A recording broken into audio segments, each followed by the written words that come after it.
Next Chapter Podcasts. When Sweet Tarts dared to combine sweet and tart, they thought, why stop there? Why not create other exciting and unexpected combinations, like rainbows and ropes, or fruity and gummy, or chewy and more chewy? That's why they created fun and tasty treats, like Sweet Tarts Twisted Rainbow Ropes and Gummy Halos. When you dare to combine, it's sure to blow your mind. Sweet Tarts. Dare to combine. Visit sweettartscandy.com to shop now.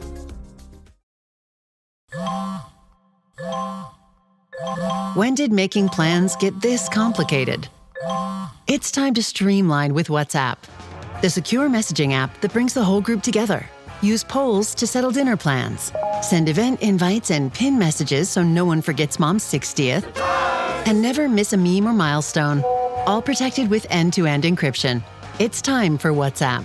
Message privately with everyone. Learn more at whatsapp.com.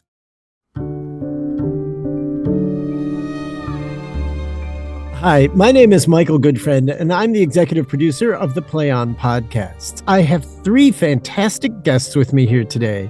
The first is Anthony Cochran, who is an actor who plays Timon in our Play On podcast series, Timon of Athens. He has performed all over the country and done incredible, innovative work. He's also a musician, a producer in his own right, and a podcast creator, or so he says. We'll find out. I also have Kenneth Cavander, who did the translation for Timon of Athens, which really is as much an adaptation as a translation, especially in this case. We'll get into that. Kenneth has written for television, for theater. He's done adaptations and translations that have been performed in the U.S. and abroad. His work has been on stage all over the country, just like Tony Cochran has.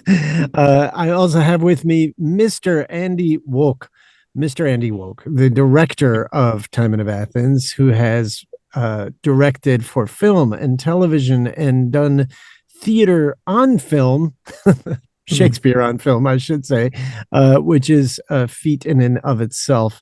His bio is too long to read in any intro. Just look him up on IMDb and you'll see what an accomplished artist he is. And they're here with me today to talk about this strange, enigmatic, lost almost play of Shakespeare's, or so we're told it's Shakespeare's play. We'll find out more about that from Kenneth and Andy and Tony as we get into it. I want to start with Kenneth. Kenneth, give us a little bit of backstory about Timon of Athens. Did Shakespeare write this play? It shows up in the first folio, which is the approved edition that two of his fellow company members in his theater put together after his death. And it was, according to the scholars, and I'm not a Shakespeare scholar, so I'm relying on the Arden edition. According to the scholars, it was pushed into the first volume to make up for a gap between, I think, Romeo and Juliet and Julius Caesar, because Troilus and Cressida was supposed to be in that space, but it was too long.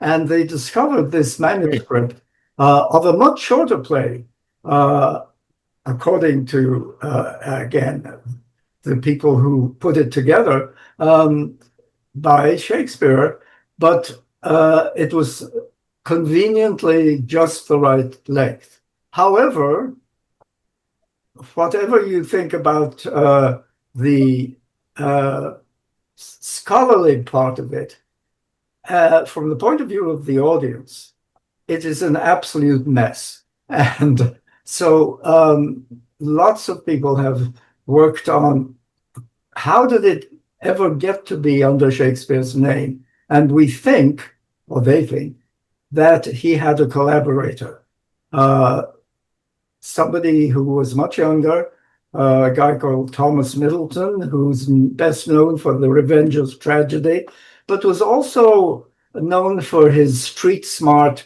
comedies of satire about contemporary manners.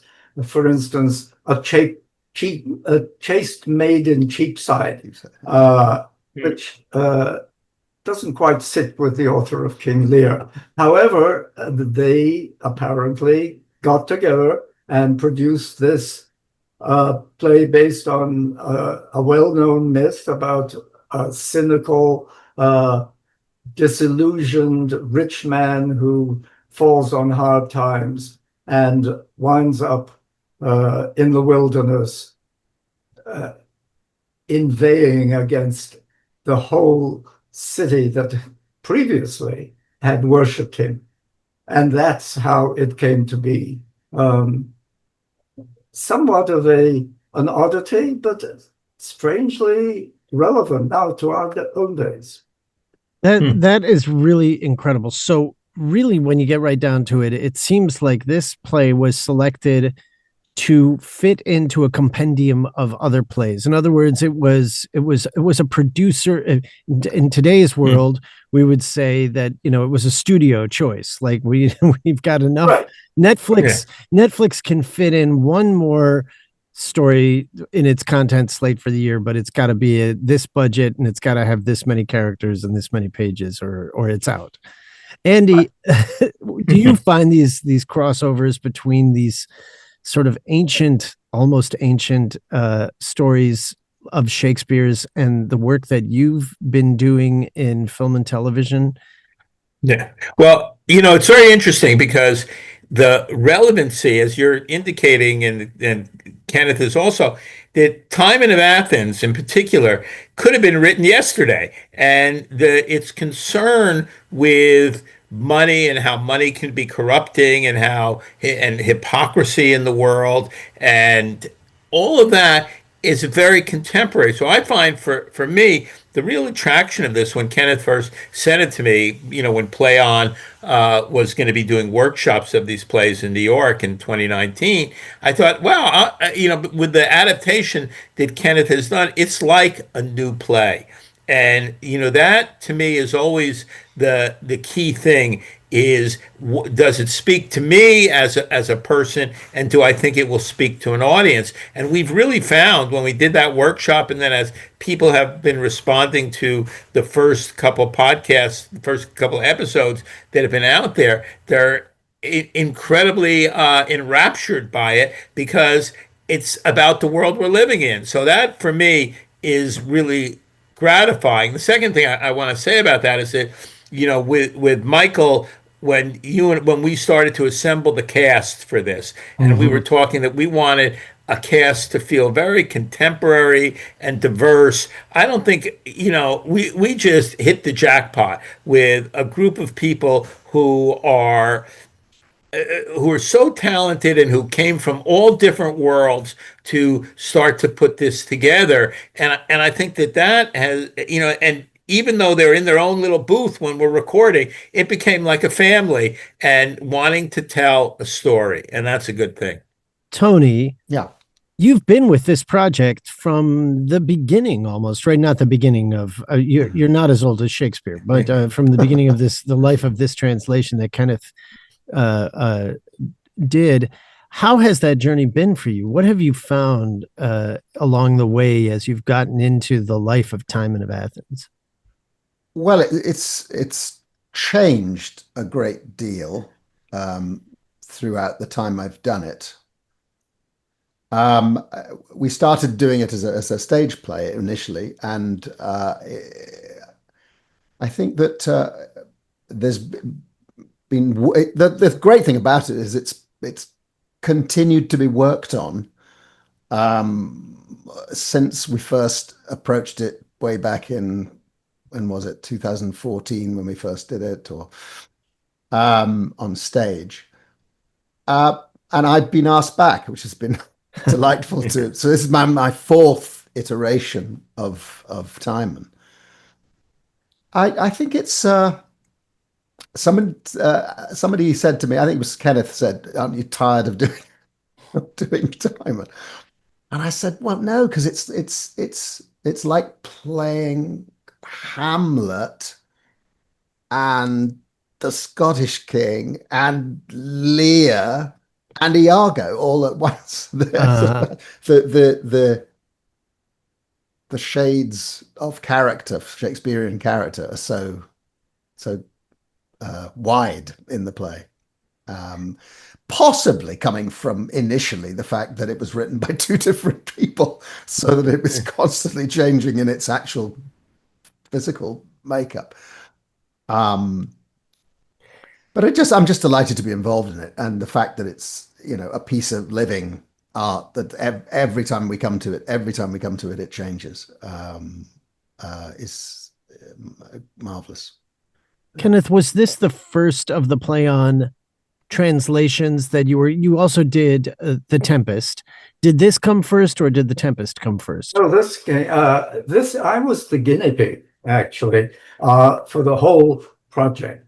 I don't want to go into the whole backstory, but it originated at the Oregon Shakespeare Festival, and two of the board members were a couple called brothers called David and Ken Hitz. And they had approached the artistic director at the time and said, "We love Shakespeare, but we don't understand it." And the problem is, I don't think your audiences understand it either. So we are proposing a translation of Shakespeare, and we would fund it. And the artistic director said, "Well, don't let the door hit you as you go out." And they continued and were persistent. And finally, the then artistic director, I think it was Bill Rauch, said, "Okay, we'll try it."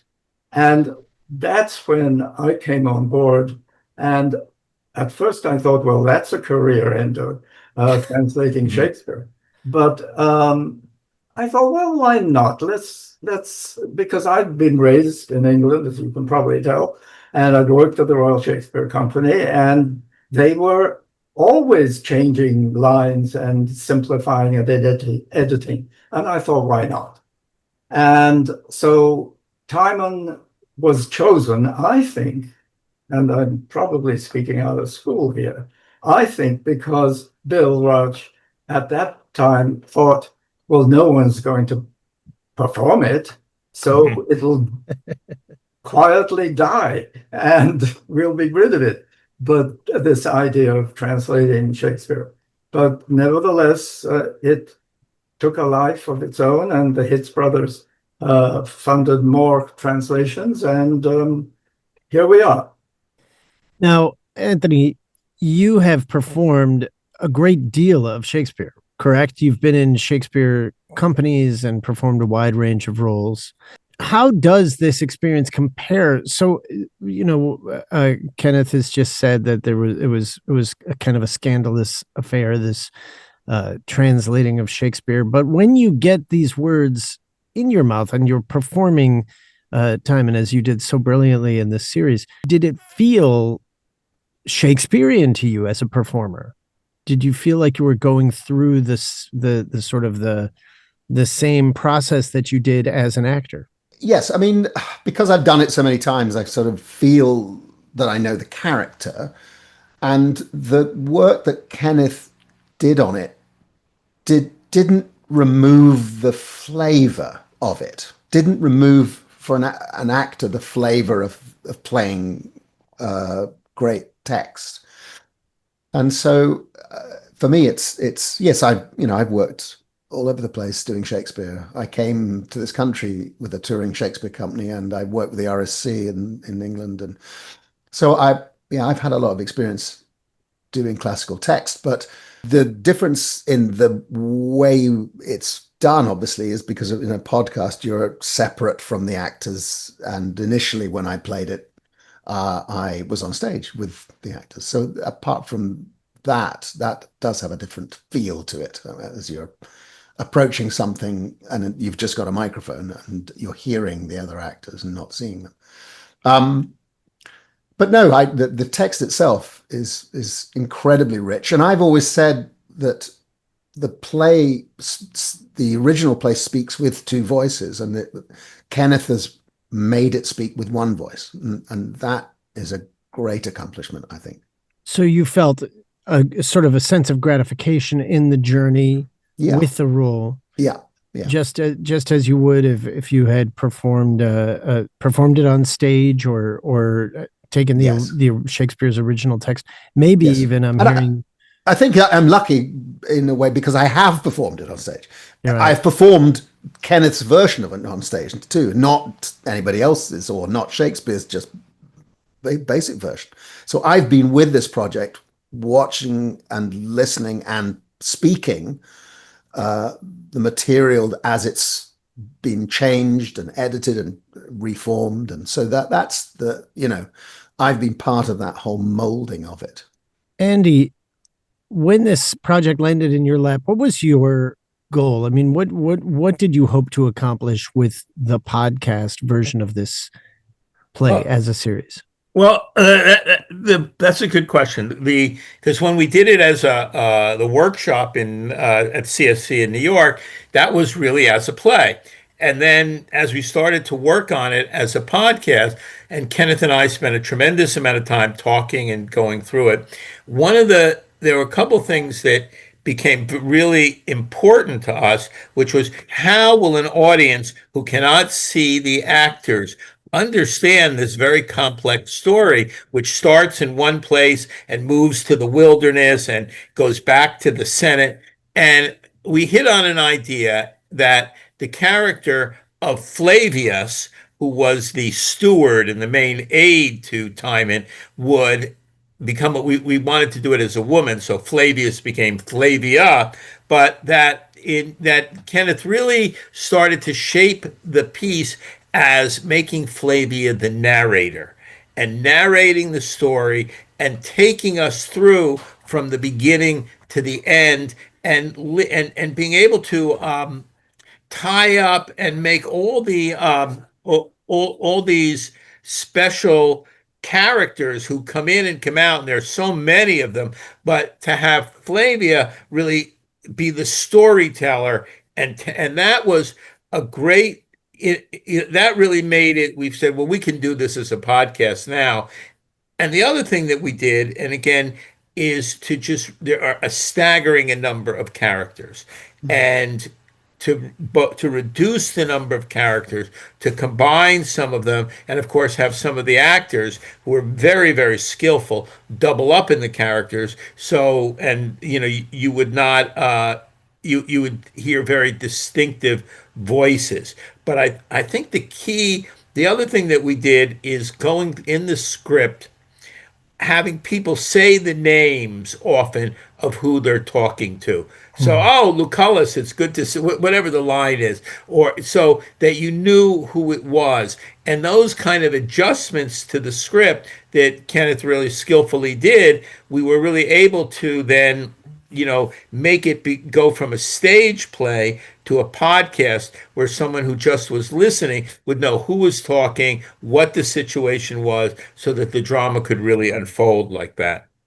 Kenneth, with the character of Flavia, are those your lines that you've written, or did you take other lines of Shakespearean text and give them to Flavia? How did you make that work? No, well, a bit of both, but actually I was able to steal a lot of the lines that the original Flavius had and repurpose them as narrative. And yes, I had to add some guideposts for an audience. But a lot of the words that Flavia, the character Puya, the actress Puya, speaks in the podcast are from Flavius's own speeches scattered throughout the play. And building on what Andy was just saying, the other exciting thing about the 6-part adaptation was that I think for once the story made sense to me, because we had to solve the issue of how do you end one episode and make audience expect and be eager to hear the next. And that meant some kind of massaging of the order of the scenes and massaging, to use a euphemism, of how the characters came in and out, which made sense in a way that I had not seen before in our other work on it.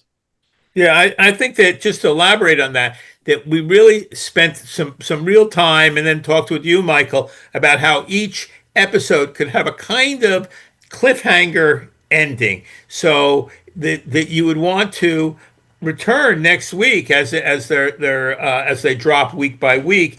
And we really were aided in that, I have to say, by Lawrence Tragg, the composer, who I've worked with many, many times, and who he also did the music for The Tempest, but giving a kind of musical score to the end of each episode that ended it on a very strong note that we could say, wow, what is going to happen next? Yeah, the music works just so incredibly well in creating atmospherics in this and also in The Tempest. I think Lawrence Schrag is just a brilliant addition to the creative team in both of these series, The Tempest and Timon of Athens. Tony, I want to ask you, what appeals to you about this character, Timon? What are some of your favorite things about playing this role? I think I touched on it earlier, but really, it runs the gamut of characters that I've played before. You know,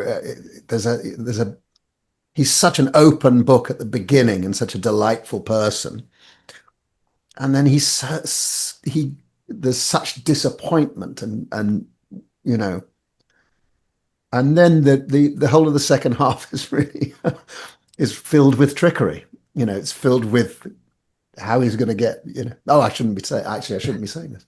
No, you can. Spoilers. But the end is how he gets back at all of the, you know, how the setup at the beginning of the play and then how he gets back at them all in the second half is the delight of it. I mean, that's how it plays out for an audience. Well, also to praise Tony, he also in this play it could become very just dark, and Tony is able to really find the kind of bitter humor in it. And there are these very long scenes that Kenneth has beautifully put in there and worked on between this character Epamantis, who is even more cynical than Timon. And the interplay, when we did this in New York and the workshop and working on, but Jason Kravitz, who plays Epamantis, he just has a wonderful, it's not only a sense of humor, but he really is an actor who listens and responds as Tony is. And so the two of them going back and forth is just a joy to work on and listen. And the fact that when you hear it, you think, oh, these guys are standing next to each other, and they were in their own separate recording studios. It's fun to work with Jason, I must say. Yeah, Jason's great fun. Yeah, there's great rapport, especially in episode 3, which is just coming out. I'm sorry, 4. The sort of, it's almost like they go into it feels like Beckett, right? I mean, that's a really good point. Yeah.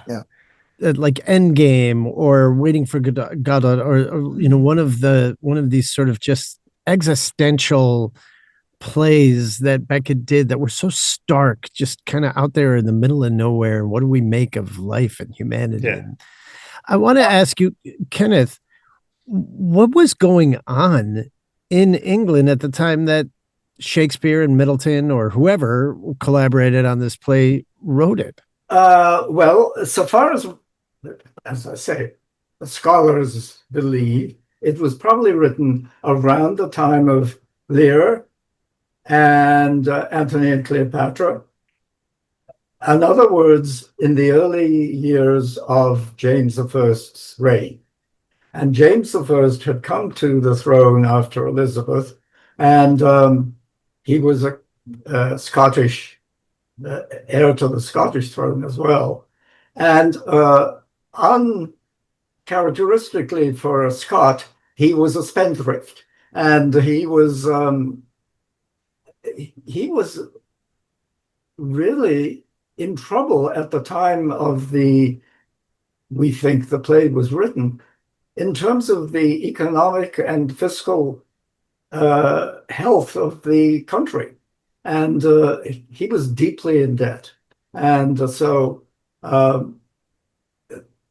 the play is thought to be a kind of reminder of what happens when you depend on buying love through social expenditures that you expect to get a return for, but once you claim the debt of love in return, you find that it's a bad debt.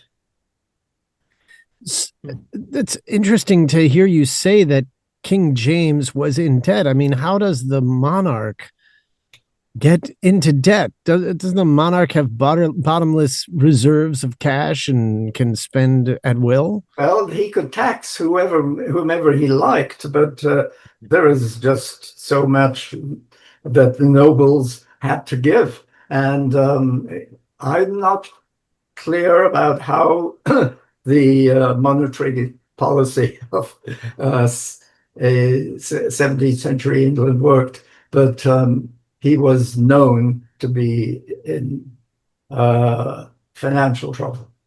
Maybe he imposed tariffs. Oh, yeah, he wished he could have. So, and at the same time, we in the U.S. and Western society today, nobody knows the story of Timon of Athens, really. But back in Shakespeare's time, it was a story that people, or the name Timon, was familiar to people, wasn't it? Oh yeah, it was. There was another Timon of Athens play written, which, to some extent, Shakespeare and or Middleton drew upon. But it's if you ever have to read it, it's really, really boring.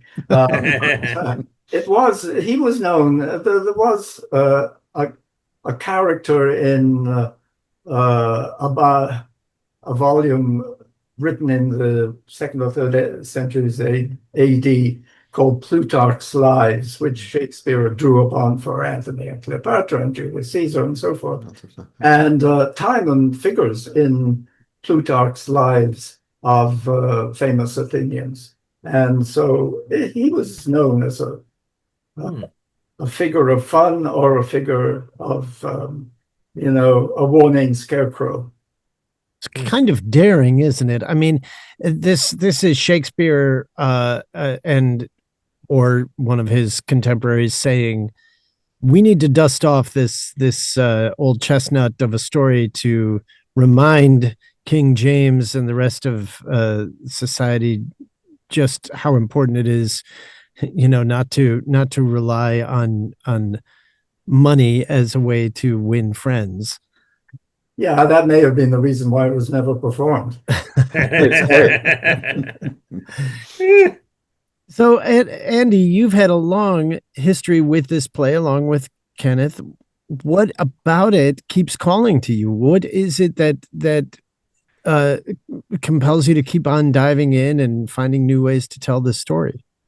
Well, it's the idea. First of all, Kenneth is a writer who is never fully satisfied, that he wants to keep making it better, which is something that I really respond to. So when we first did the workshop at CSC with Tony in New York, what was really amazing was the audience response was so powerful, and that, Kenneth and I felt we've got to keep working on this.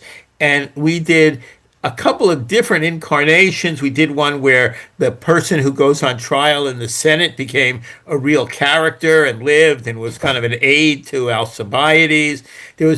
But it was the idea of working on it and its relevance, particularly in the Trump era.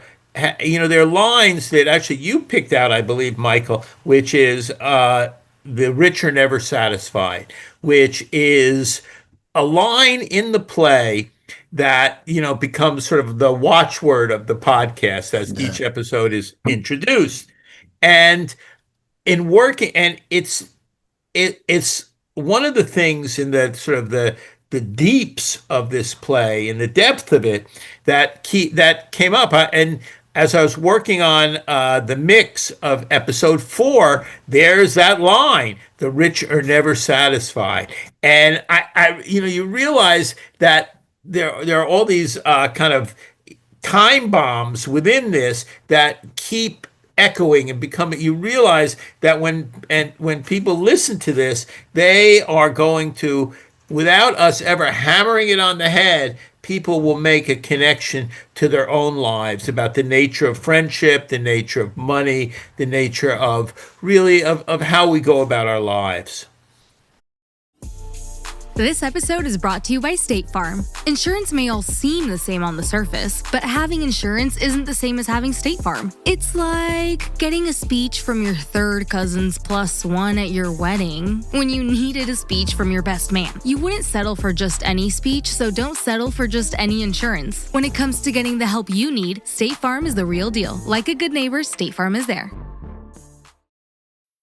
This episode is brought to you by Jack Daniels. Jack Daniels and music are made for each other. They share a rhythm in the craft of making something timeless, while being a part of legendary nights. From backyard jams to sold-out arenas, there's a song in every toast. Please drink responsibly. Responsibility.org. Jack Daniels and Old No. 7 are registered trademarks. Tennessee whiskey, 40% alcohol by volume. Jack Daniel Distillery, Lynchburg, Tennessee.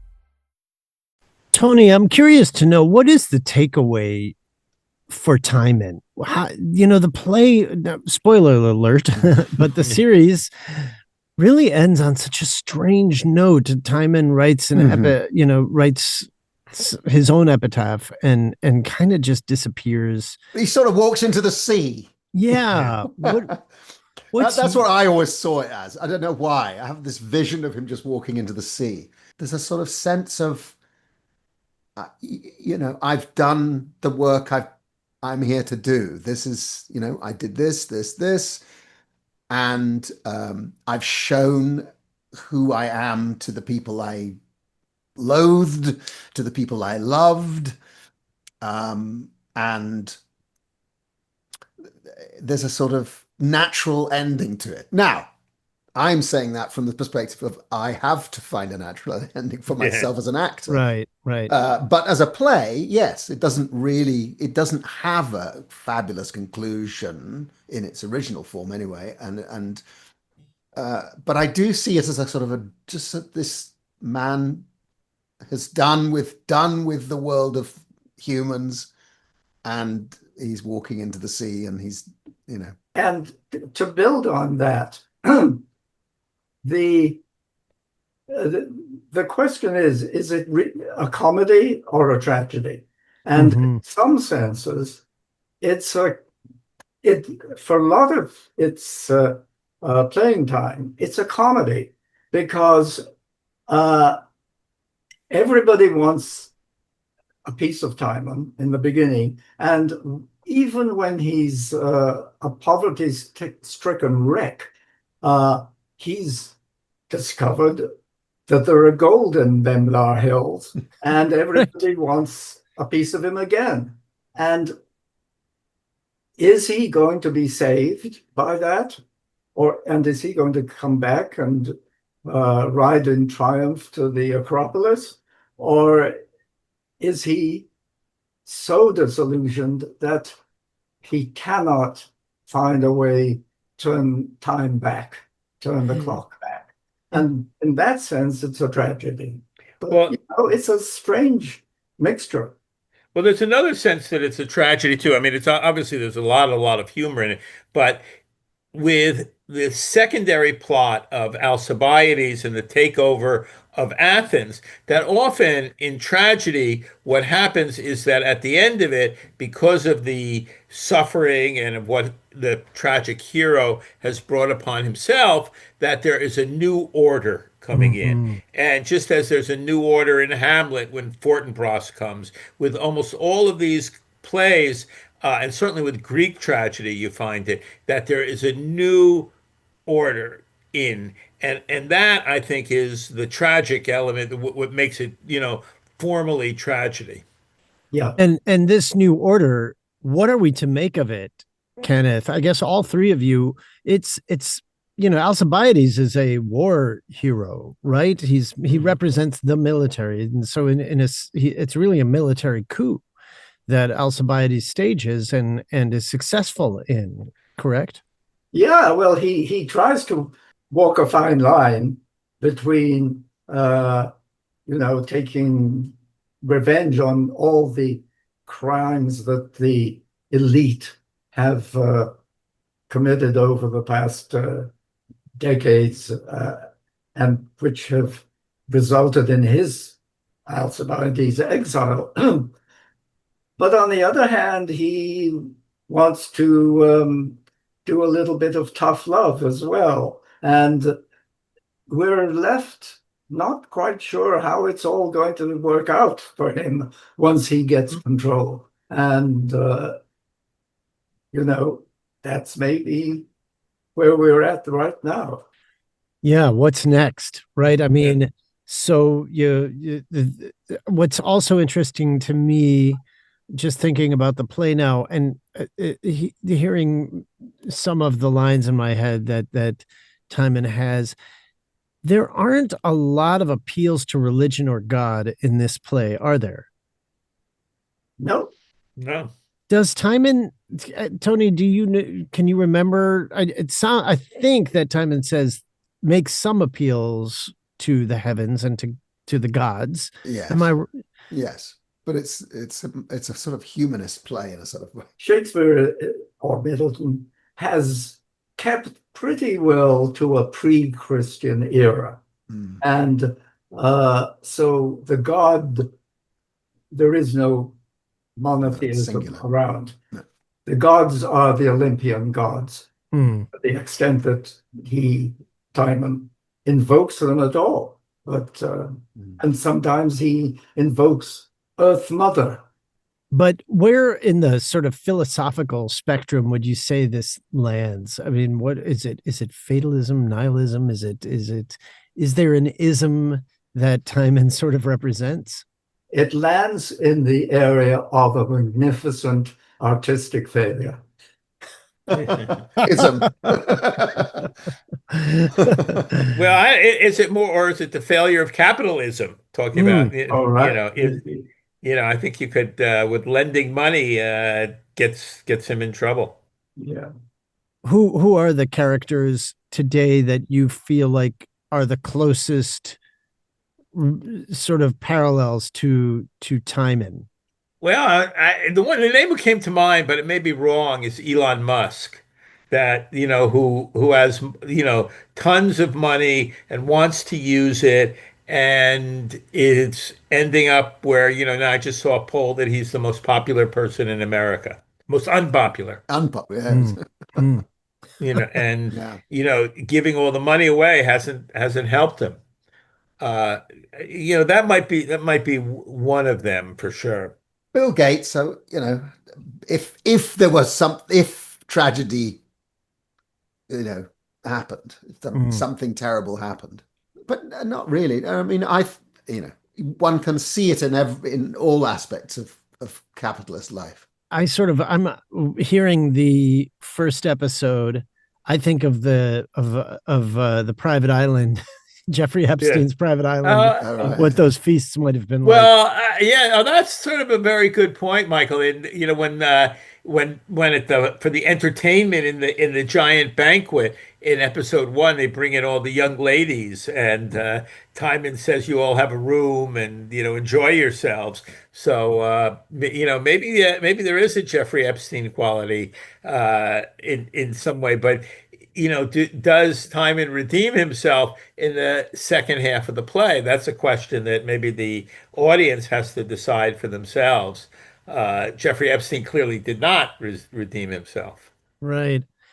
Yeah, I mean, that's the puzzling thing, right? You expect some sort of redemption, some sort of takeaway, some eureka, but there really isn't. He just, it's like wherever he goes, there's more reason to just lose faith in humanity and double down on cynicism. For me, the simple eureka is it's a setup.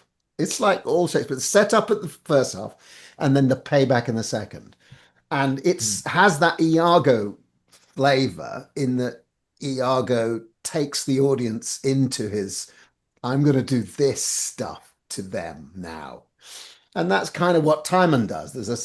He goes through this emotional tirade against humanity, and then they come to him with their begging bowls, and he can have delightful fun for the audience to watch. I mean, the things I got away with on stage, I can't even tell you. But I mean, but making the poet drink my own urine. I mean, that was my favorite bit. That was my favorite bit. But I have a question then, because in the play, there are these incredibly long speeches that are fantastic that, Tony, you deliver them really, really well. And they are kind of tirades against humanity or people, or a description of the world. And Kenneth, you've done this spectacular job kind of translating and adapting them. But getting back to our earlier discussion, do you think those speeches were originally written by Shakespeare or Middleton? I seem to remember that the big speeches, the ones you're talking about where he goes on for at least a couple of pages listing all the vile and vicious things that humanity is capable of, are attributed to Shakespeare.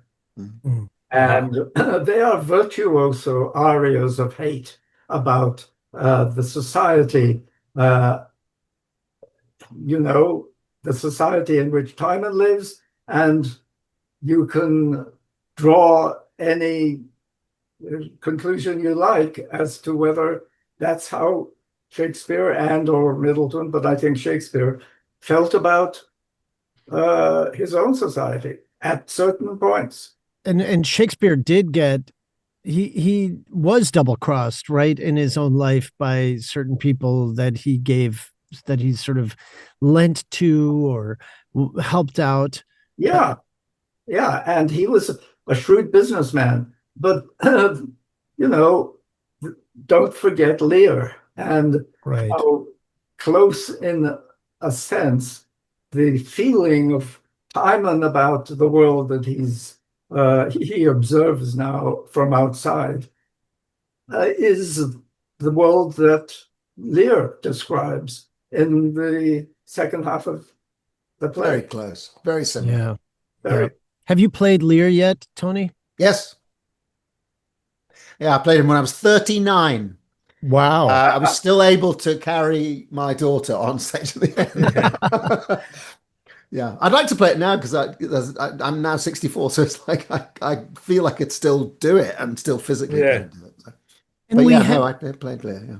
We have this amazing character of Epaminondas, right, who is the cynic, so to speak. I mean, comes into the banquet in the beginning, and just calls out all the hypocrisy and greed and ugliness of this elites, the sort of the elites gathered there, mocks them to their faces, and yet is the person who comes to Timon and says, hey, get over yourself, buddy, out there, rejecting society, come back, be a part of it. Why? In my imagination, Timon and Epaminondas are old buddies, and they are, in a sense, each other's whipping boys. And they delight in topping each other, just the way a vaudeville act would top each other with comeback lines. And there is an element of old friends indulging in some insult humor in their exchanges. Now, that doesn't mean that, everything is about fun and games between them, but I think there's an element of that there too. Also on that, part of what I think makes it work is that when we were casting it, I had the idea. I've worked a number of times with Jason Kravitz, and it was on a television show, The Practice, which was a big show and won many Emmys with a very established cast of tough, smart, very verbal lawyers. And he was brought on as the new guy. And Jason, he was just able to stand up to Dylan McDermott and to Laura Flynn Boyle and give as good as he got. And it was great to see because, as you know, in like a long running hit television show, everybody has their ways. And for the new guy to come in and not be bowled over and intimidated. Yeah. And Jason was not. And that, so when I was thinking of casting, I thought, I love working with him and he's very funny. He's a very funny guy, but he can be tough. And I thought he would be great for it. And he was. Yeah. And I mean, he's funny, but you really listen to him. He really sounds like the Gadfly if you were to personify the Gadfly, the sort of nasal voice and coming in and being like, oh, really? And yet Timon, that final scene, that really is, they've crossed a line, haven't they? I mean, Timon really does send him away once and for all. He never sees him again. Yeah, but and we added in there's just a change at the end of that scene where you realize they really like each other, and where Timon and it sort of says, so this is it, whatever.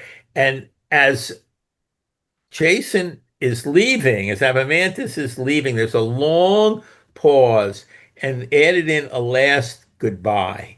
And every time I listen to it, I think, who's saying it? Which guy is saying it? That there's like a closeness between the two of them that is there. And you really, you feel for that friendship. Yeah. And it also, if you're linking it back to, which it does link back to Lear, it is like Lear and the Fool. I mean, it has an element of that, but the difference is it changes back and forth. And when they have that long scene, who's the fool, who's Lear, and there's a sense that, but in the initial party, it's very much Lear's fool. He's inviting him to this rich banquet in order that he just tells everybody off and makes fun of everybody, which is exactly how Lear treats the fool. Fool is allowed to say anything he likes in front of everybody.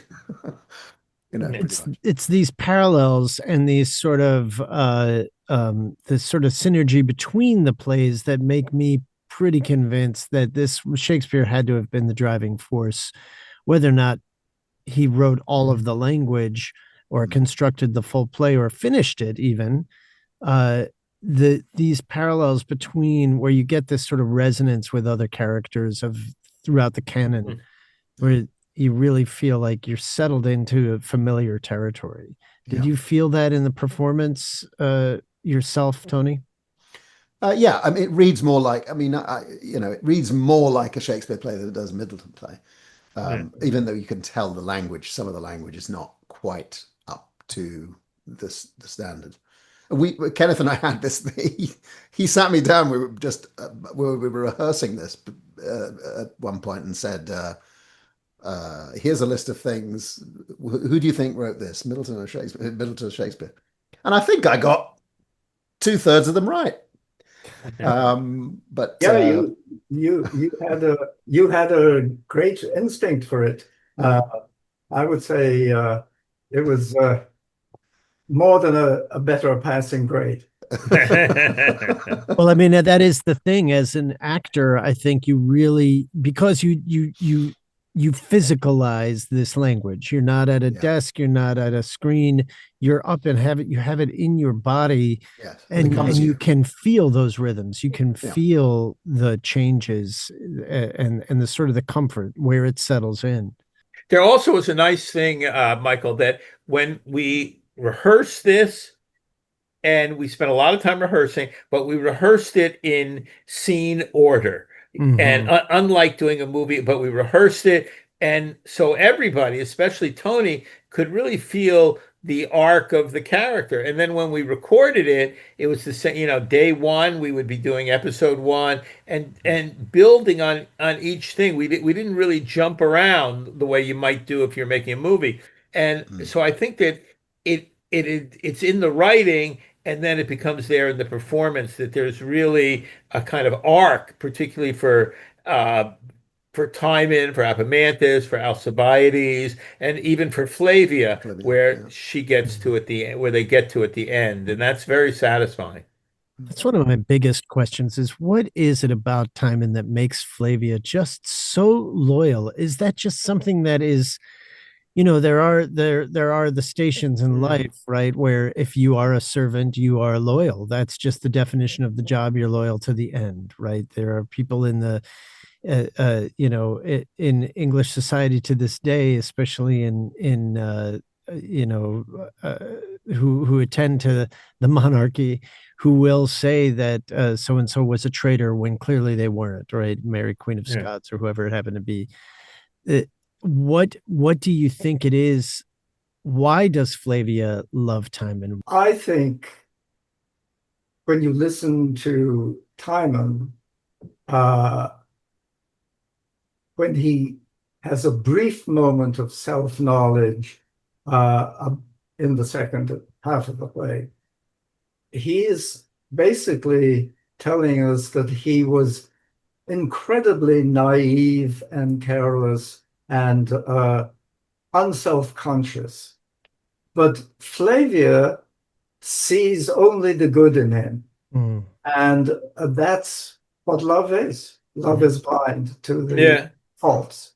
Yeah, I think that, we certainly talked about that. And then when Puya, who played the role so brilliantly, when she asked me that exact question, Michael, and I said, when we're talking about it, I said, well, the simplest thing is that you love him, Mm. and you've worked and you love him, and you want what's best for him, even at maybe some cost to yourself. And she got that, and it comes through, I think, in her performance. So maybe that is sort of the ultimate takeaway. Love is non-judgmental, and uh that you can stay with somebody despite their faults and remain true to them and see the good in them. I'm curious to know what the takeaway is for the whole story for each of you. And starting with you, Tony, and then we'll go to Andy, and we'll finish with Kenneth. I'd love to know what is the takeaway for the story for you, and what do you hope the audience takes away from it? For me, I think that, it's just a great yarn. It's a great story.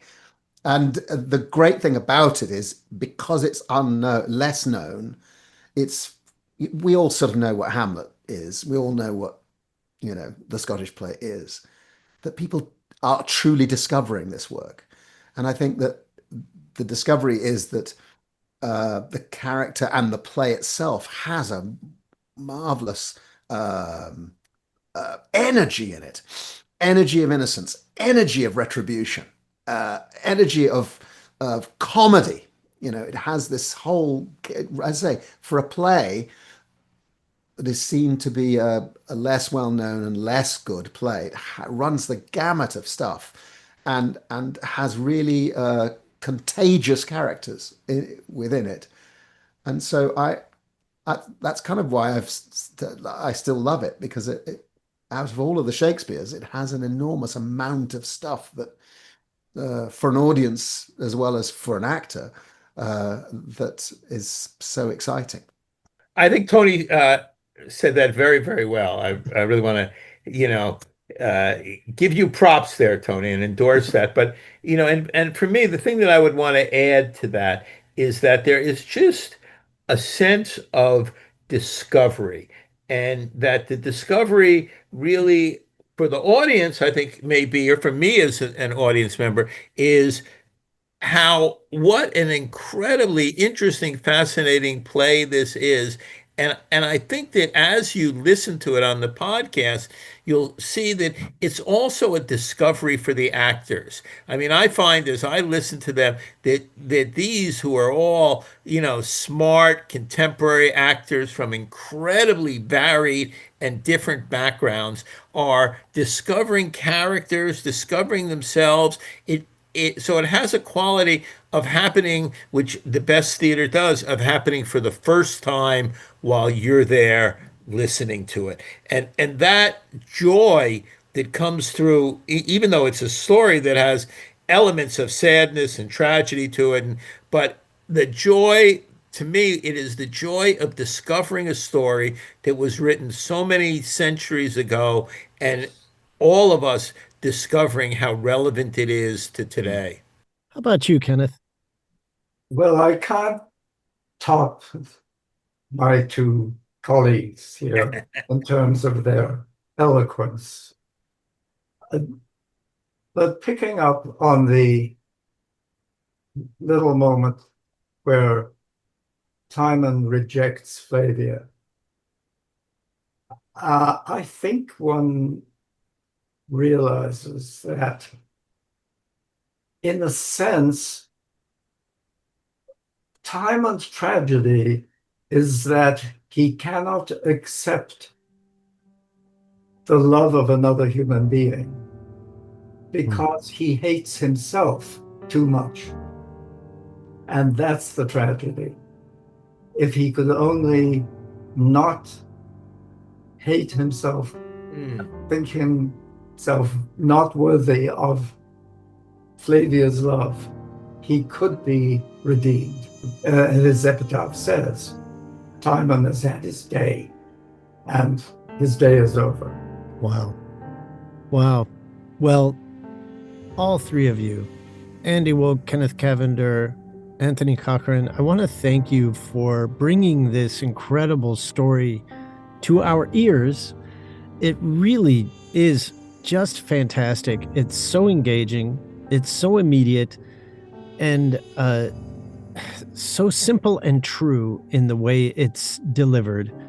Thanks to all three of you, and of course to our brilliant sound designer, Lindsay Jones, Lawrence Schrag, who we've mentioned, the entire cast of brilliant actors, phenomenal performances that they give across the board.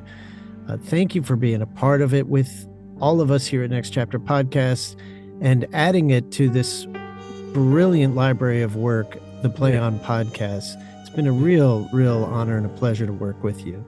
Yeah, Michael, let me just add one thing. I want to thank you because you really championed this. And this is not a play that is the most well-known, and you believed in it from the get-go and championed it and made it happen. And I think we all owe a debt of gratitude to you. Absolutely. Yeah, I would add a medal of honor for courage to Michael. Yeah, great. Well, thank you so much, and I look forward to the next collaboration. Absolutely. You've been listening to bonus content for Play On Podcast series, Timon of Athens. You can learn more about Play On and Next Chapter Podcasts at Next Chapter Podcast website, nextchapterpodcasts.com, where you can find other scripted series and interviews like the Play On Podcasts, In the Cards, and others, along with talk podcasts like The 500, The 10, Our New South, Targeted, Beef with Bridget Todd, and a whole lot more. I'd like to thank Jeremiah Tittle, the founder of Next Chapter Podcasts, and our producer, Pete Musto. Our audio engineer, editor, and sound designer is Justin Cortese. Be sure to subscribe to Next Chapter Podcast for updates on all the latest content, and don't forget to rate and review our shows. As always, I'm Michael Goodfriend. I love hearing from you. Please let me know what you think of the work we're doing. You can reach me at michael@nextchapterpodcast.com. I look forward to sharing more incredible scripted series with you, along with lots of enlightening bonus content at Next Chapter Podcasts.